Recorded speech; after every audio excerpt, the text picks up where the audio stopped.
Nick Shirley is the problem. If you want to get to the root problem of the United States, it's Nick Shirley and people just like him. The problem is definitely not $9 billion of fraudulent spending of $18 billion allocated towards Medicaid.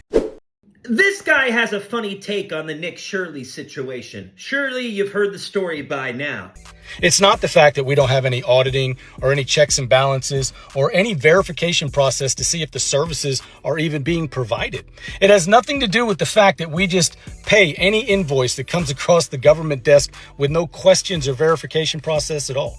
It has nothing to do with 85% of a certain segment of population in Minnesota takes advantage of government services like SNAP and Medicaid, or the fact that millions of dollars, taxpayer dollars, wound up in the hands of terrorist groups like Al-Shabaab. It has nothing to do with the fact that this level of fraud in Medicaid happened under the nose of Tim Walz and his administration, or every governmental official or auditing group or process within that state. It's not the fact that this is probably actually happening in every state in the United States. It's Nick Shirley for helping to uncover it and show you that they're billing for services and companies that don't even do anything or even really exist. I feel like a broken record. If nothing gets done, if nobody goes to jail, then it was just a bunch of noise. I got Somalians as neighbors, and I talked to one of them, and I asked him about this whole Somalian fraud that's going on in Minnesota. And one of the guys explained it to me this way.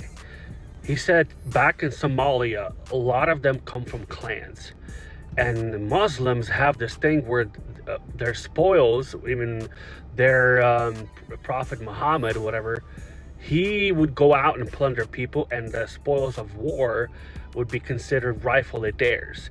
And whenever they would go to a place and they would subjugate the non-believers, they would put a tax on them. So he's like, the Somalians believe in Minnesota their plunder is rightfully theirs, and it's just a tax that the white people are paying for the Somalians to the Muslims, to the non-believers.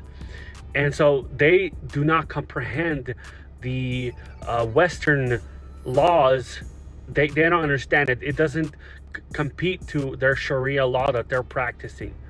And so there's outrage. And so he explained this one little thing to me. He's like, in their religion, they're permitted to lie.